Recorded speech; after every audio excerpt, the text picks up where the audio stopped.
Assalamu alaikum. A few months ago, I delivered my first TED Talk at Harvard Square in Boston. Now, as you can imagine, standing in a big stage in front of a live audience just like here, having to memorize 18 minutes of content word for word was not easy. But my challenge wasn't really the stage. My challenge was the topic. Let me show you what I talked about. This is it. I know. Self-belief is sacred in the field of personal development. And here I was saying that self-belief is overrated. But hear me out. I'm going to share with you my core argument, briefly, of course, for the sake of time. Self-belief is important? Absolutely yes. And if you're working on developing your self-belief, please continue doing so. But the truth is, it doesn't always show up when we need it the most. I mean, think about it. If you want to achieve something truly transformational, you have this big dream you're really passionate about, but you do not have past wins to lean on, no experience, knowledge, or resources. It's something that you've never done before. How can I ask you to just believe in yourself and everything will be fine? How can I ask you to stand in front of a big mirror and maybe shout affirmations saying, oh, I can do it, and then magically self-belief is going to appear? It doesn't always do that. And typically what happens is you pick up your dream, you put it back on the shelf to collect dust for a few years until you are ready. So instead of waiting for belief, what I proposed is something else, action. I shared with my audience a 5-steps model that helped me achieve great things that I never thought were possible for me. I call it the blueprint. I also shared with them how I personally moved from being a 14-year-old kid stacking shelves in the streets of Egypt all the way to learning English, teaching myself English, and setting up HNI, a multi-million-dollar business that has been going strong for the past 15 years. After the talk, I had many people come up to me, and not just to say, oh, it was a good talk, but to say, thank you, now I feel normal, because I thought there was something wrong with me for not being able to cultivate true sense of self-belief, even though I read like tens of self-development books. But I also got some questions. And one of them stuck with me for weeks. Hanan, good talk, works on an individual level. How can I use it in business, in my company, with my team? And I had no answer. And for weeks, I kept thinking, do I need to change the model? Do I need to add a different step? How can I make it work in a business context? And then I realized I don't actually need to change anything. The 5 steps are logical, and the model works. All what I need to do was to look at it from different perspectives. And that's what we're about to do here together now. But before we do that, can I please ask you to think of one goal, again in a business context, something that maybe you have been dreaming about, but it's intimidating. When you think about proposing it maybe to your top management, you get that knot in your stomach because it's so big, you don't feel you're yet ready for it. It could be for your company or community or your city. Can we all think about at least one dream just to reflect on when we discuss the model? And it could also be something that you have just been assigned to do by your top management, and you're going like, oh my God, I have no idea how to achieve that. If you are that person, you're in the right place. One goal, okay? Let's begin. Okay, the first decisions, and I'm gonna call them decisions because as business leaders, we decide that we don't just follow steps. So the first decision to make is about your why. I love this quote by Simon Sinek. People don't really buy what you do. They buy why you do it. So let's begin with you as a person. Why do you want to achieve that goal? And be brutally honest here. Because if there is no alignment between that transformative goal, and please remember, we're not talking about just another smart objective, okay? Something big. If there is no alignment between the goal and what it creates in terms of value and impact and your own values, it will be very difficult for you to inspire others, to inspire your team. So when you go and talk to your team and they ask you, oh my gosh, why do we have to do something that hard? And your answer is, oh, because the strategy dictates so, or because the leadership wants us to do this. You might get compliance, but not necessarily true, genuine sense of commitment or buy-in. So start with why. Think about this question, does it align with my values? But also when I talk about it, when I discuss this vision with others, do I feel proud? And if all the KPIs and the numbers and dashboards disappear tomorrow, does it matter? Do I really still want to go for it? If yes, then you are ready. But okay, what happens if that goal has been maybe handed down to me as a leader to achieve, and it's good and everything, but Hanan, I don't really have that connection with it. Fair enough. Can we pause and maybe look at it through a different lens? Does it have a social component, a human component, a human dimension to it? Do you have the power to tweak it a little bit, to make it yours? Again, what does it achieve beyond the numbers? Beyond the, again, how does it help your city, your community, your company, or even the world? This is what you're looking for here. And once you have that conviction and that sense of purpose and that sense of pride on a personal level, we're going to go for the next decision. And that's a very important one, because how high you aim is not a decision you make on your own. You make that decision with your team.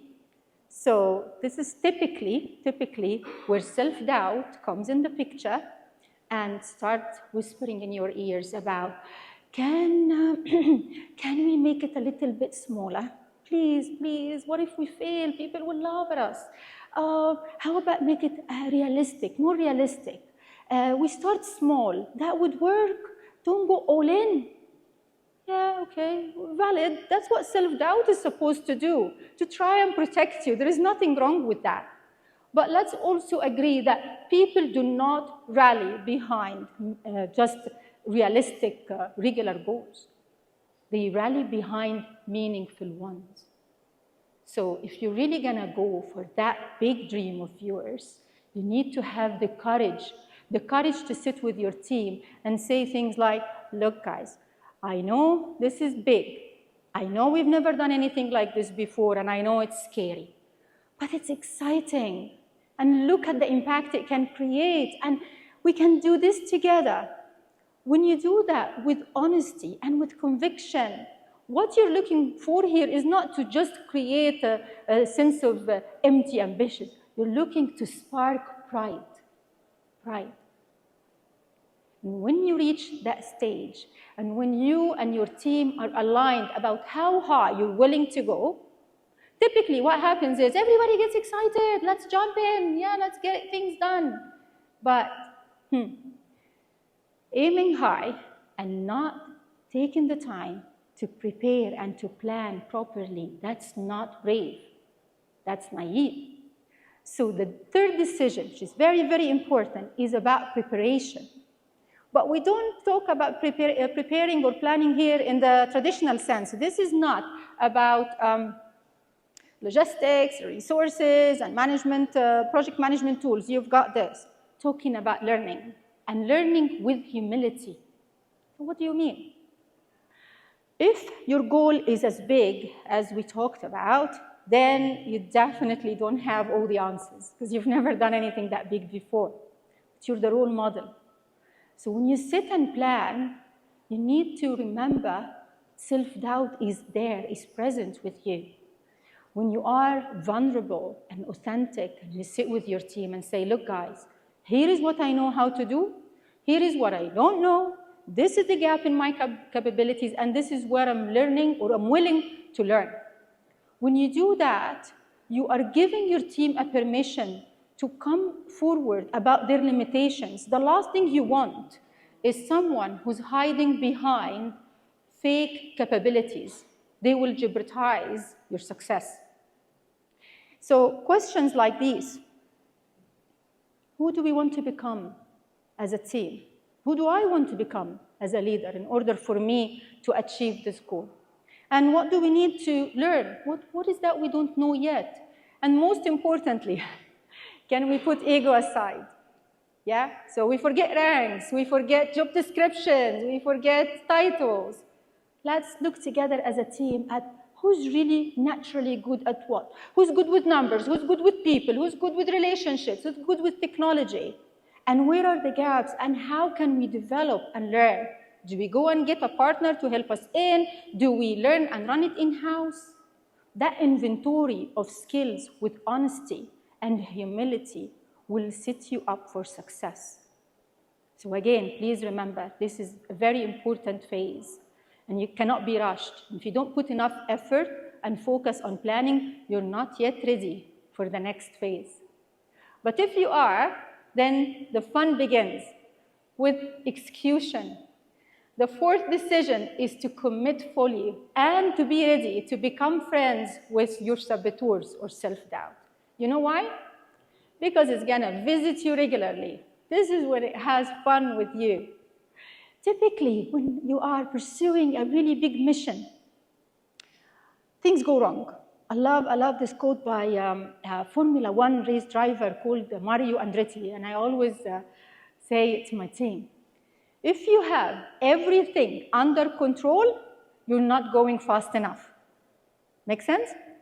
So you're going for something that big. Of course, deadlines are going to go haywire, resources will get misplaced, people's emotions will flare, and okay, there is sometimes a blame game. All normal.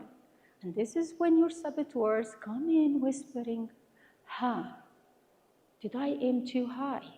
Did I make a mistake listening to Hanan? Should I have gone with a realistic goal? Should I go back to management now and ask them to maybe reduce my goal or to just maybe stretch it over time? And by the way, that's what self-doubt is supposed to do, to protect you. There is nothing wrong with that. So we thank it for what it's trying to do and we go back to our mission. If there is a real concern here that needs addressing, fair enough. But if all those thoughts are driven by fear, then what do you need to do as a leader? Definitely not hide behind your calendar. Definitely not. So what does your people, what do your people, what does your team need from you? You think they need certainty? Do you think they need answers? Of course not. This is too big. You've never done anything like this before. You do not have all the answers. So what do they need? They need your presence. They need you there. They need you to roll up your sleeves and get on with the job with them. And not to just calm them down or saying, it's okay, it's gonna be okay, I'm here. No. You need to ground them, and you need to activate them, but in the right way. So what do we mean by the right way? We need to all remember, as a team, remind them of the purpose that you shared, why this is important. Remind them of the stretch that you all agreed that you're going to chase, and of the learning that you have accomplished so far. You're already halfway. And okay, we might need to adjust things and adapt, but we don't abandon the mission. And when you do that, when you stay in course, when you stay present with your team, you will get there. You will achieve your big goal, but not maybe immediately, maybe in a month, in a year, in 5 years. It depends how big your goal is. But you will get there. And when you do, you'll feel victorious, you'll feel happy. And typically what happens is big parties, LinkedIn posts, high fives, nothing wrong with that. We do that in my company and we enjoy it. But what I'm asking you to consider here is something different, is to celebrate quietly. What do we mean by that? Do I just don't have a party? Of course, throw as many parties as you want. So what I'm asking you to do is to take some time aside and sit with your team and ask them powerful questions. And ask yourself those questions. I'll tell you why in a minute. Questions like these, let's look at them together. And you can, of course, add more. How did that experience change you? Change us as a team?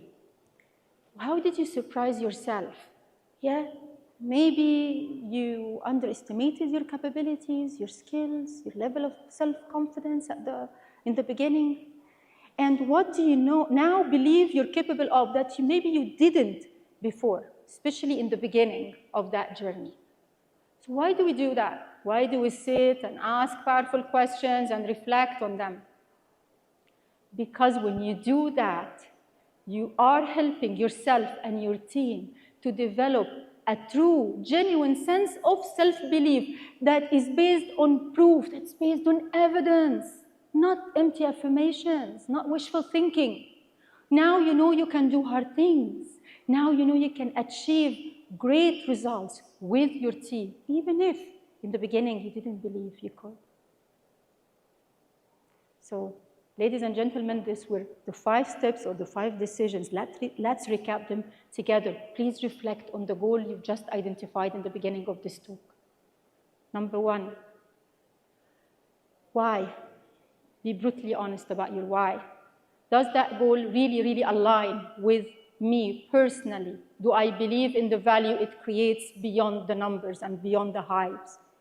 And 2, am I willing to sit with my team and think about how high do we want to go and to work hard for it? It's not going to be easy. And to spark a sense of pride. And 3, when we plan, am I willing to put my ego aside and say, I don't know how to do this, but I'm willing to learn, and encourage my team to do the same and to learn with humility, regardless of ranks or titles. And 4, when it's time to execute, am I ready to roll up my sleeves and get down there, get my hands dirty, and stay with my team present, activating them the right way, reminding them of the greater good that we're trying to do here? And when we get there, am I going to make time to spend with my team, to reflect on what has just happened, and to be able to help them and help myself as well to create a true sense of self-belief? If your answer is yes, then guess what? You are ready. Now, before I leave the stage, I have a confession to make. It's a little embarrassing, but there is a point why I want to share this with you in this context. When in my mid-20s, much younger, I worked for big corporates and the L&D field. But as an employee, I wasn't even a mediocre employee. I was actually kind of like below average performer. I was one of those who whined and complained and slacked and just basically did the absolute minimum to keep the job. And for some reason, I believed I always deserved more money, and I demanded management positions. No idea where I had that sense of entitlement from, but I did. Until one day, everything changed. I had a coach, and it was a new beginning in my transformation. So with a show of hands, how many of us here actually do coach their teams?